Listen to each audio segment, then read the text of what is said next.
record the points at which the parabola, what's a parabola?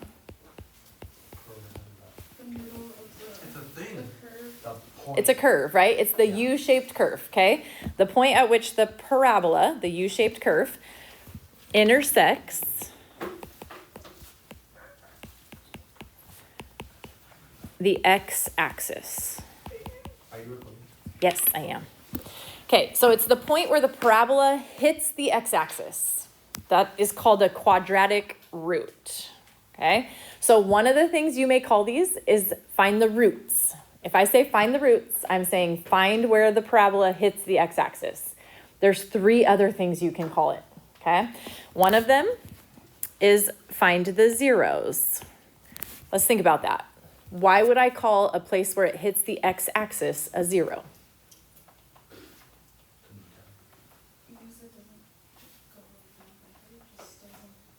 It stays on the 0 for your y, right? If I'm hitting the x-axis, you don't need to draw this right now. I just want you to see this point right here and that point right here, they have a y value of 0, okay? So we call them the zeros.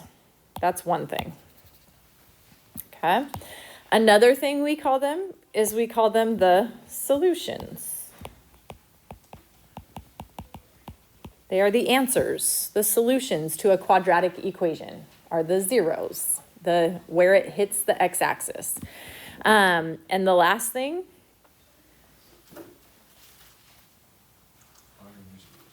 the what? Not y-intercepts, the x-intercepts. We call them the x-intercepts. I was trying to come up with a good question for you to lead you there, but you beat me to it.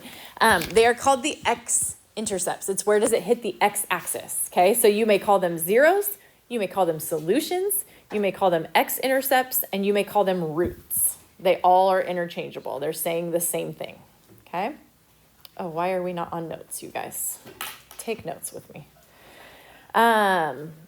So there's going to be a few different scenarios for how this works out. Sometimes there will be 2 solutions or 2 roots or 2 x-intercepts. Sometimes there will be 1 and sometimes there will be none. I want you to try and draw a picture for me. So this is going to be 3 parabolas. See if you can draw a parabola that has 2 solutions for me on your graph. Go. Draw what you think would be 2 solutions. Thinking about what are your solutions. How would you get 2 solutions? Okay, then draw one where you think this is 1 solution. And then draw a parabola where you think it is no solution. Draw it.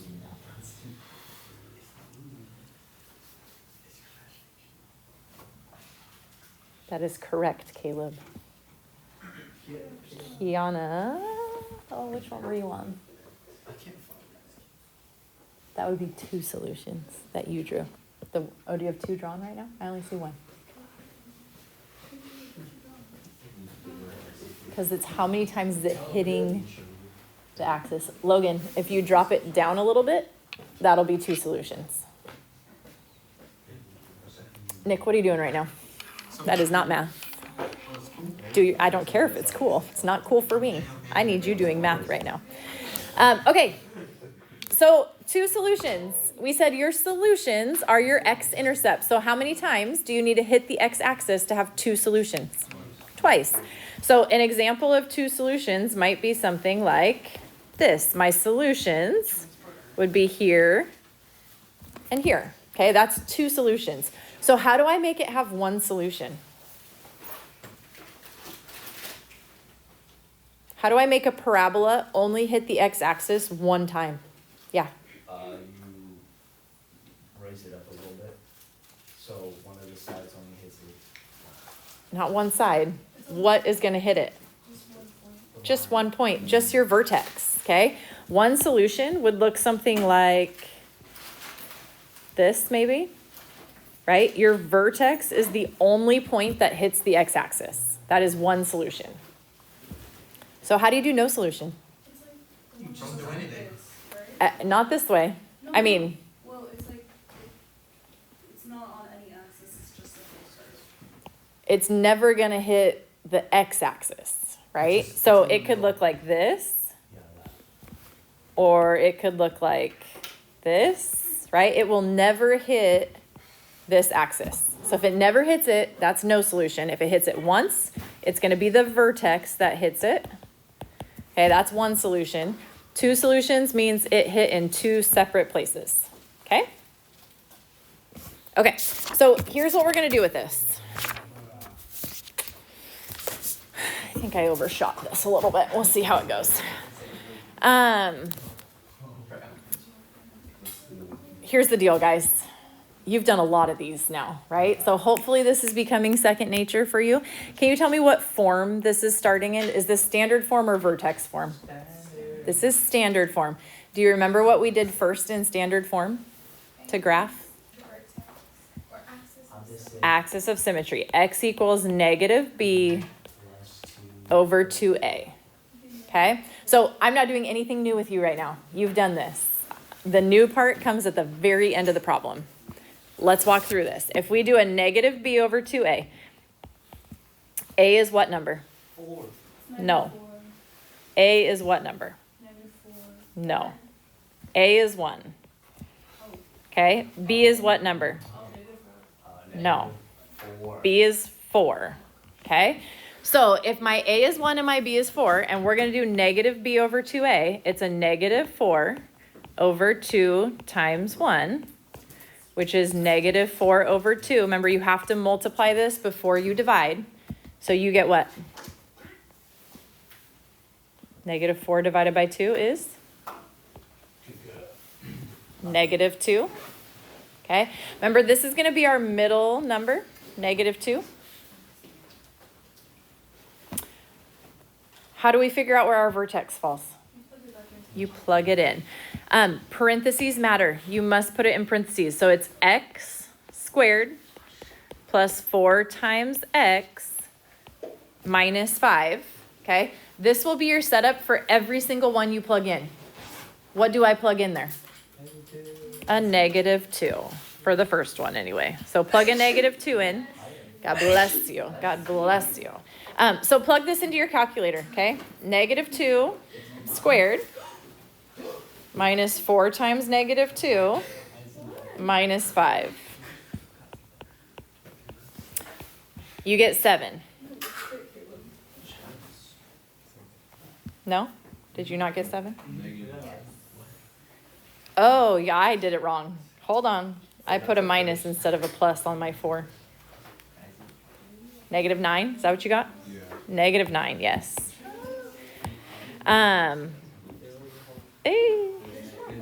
Sorry, negative 9. Okay, so when you plot this, John, what are you doing right now? Do math. You guys are killing me. 1, 2, 3, 4, 5, 6, 7, 8, 9. Negative 2, negative 9. Now, that's our vertex. So if you want to just draw your axis of symmetry in, you can do that. Then we have to figure out where we're going to hit the x-axis, because that's our solution. Wait, is that a negative sign? Oh my goodness, you guys. Yes, it is. Who am I right now? I'm just testing you guys. Just making sure you're paying attention. Right. Negative 2, negative 9. 1, 2, 3, 4, 5, 6, 7, 8, 9. I'm on the struggle bus, guys. Okay. Let's try this again. My bad. Okay, so we're here. What numbers? Well, what number am I going to put right here? A negative 3, a negative 4, a negative 5. Okay? On the other side, go up. Negative 1, 0, 1. Do I need to plug 6 numbers in right now? No. Plug 3 of them in. Pick the top ones or pick the bottom ones and then reflect them. So I would probably, since I already have a negative put into my calculator, right? This is negative, that's negative. I would probably do the top ones right now. So on my calculator, it's second enter. On yours, it's maybe just go back to the number arrow over, I think, right? So if you plug in a negative 3, What do you get?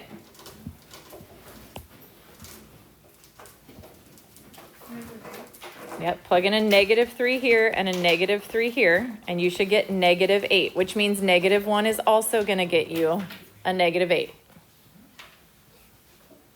Gonna make it?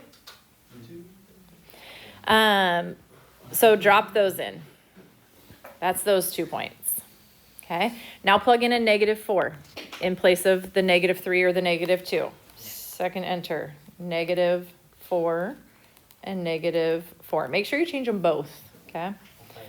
You should get -5. So 0, -5, 1, 2, 3, 4, 5, and reflect it. Now, normally we were done at that point. Why do you suppose I'm not going to be done yet? These are the third point. We haven't found what? What are we looking for? What are your zeros, your roots, Your root. your x-intercepts, right? We haven't found where it hits the x-axis. So we keep going. One more. Plug in a -5.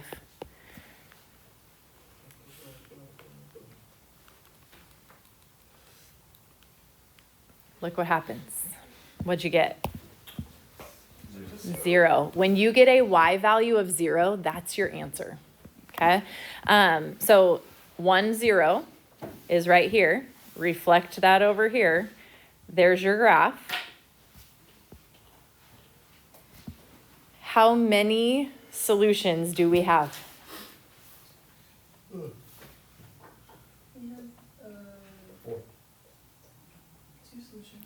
2 solutions. Your solutions are always where you hit the x-axis.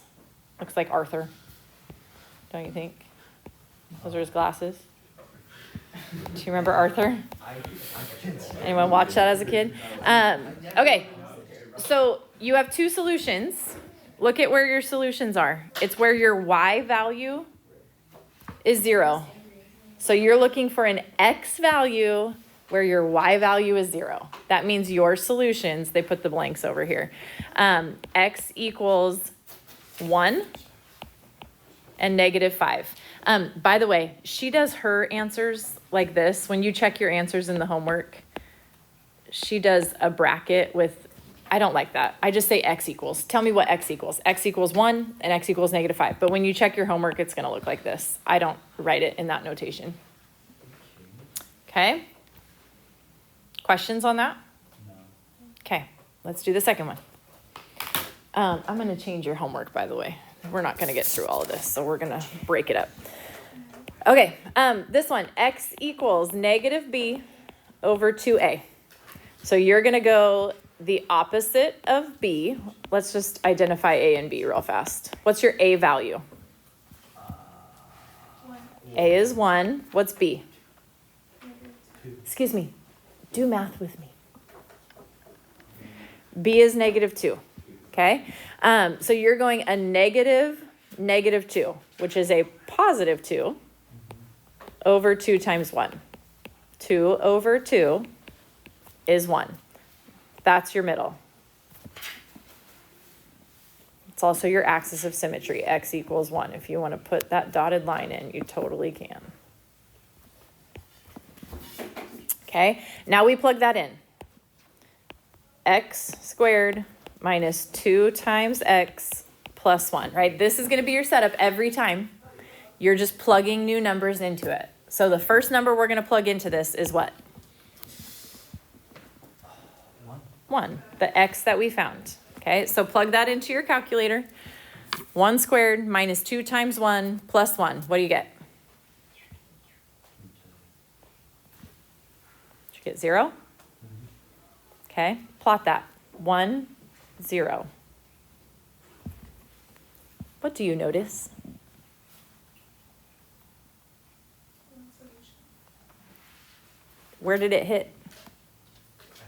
The x-axis. No solution. That's your x-intercept. Your vertex is your solution. How many solutions are you going to have on this problem? 1. That's going to be the only point that hits it. I don't need you to find all the other points, but I do need you to find 2 more so that you know where your graph goes, okay? So if this is a 1, let's go 0 and 2. Plug in a 2 and a 2. When you plug in 2, you get 1. That means 2, 1 and 0, 1 are points on your graph. So your graph is going to look like this. Okay, I don't need you to keep going once you have found your solutions and you know where your curve goes. So 3 points is fine for me on this one, okay?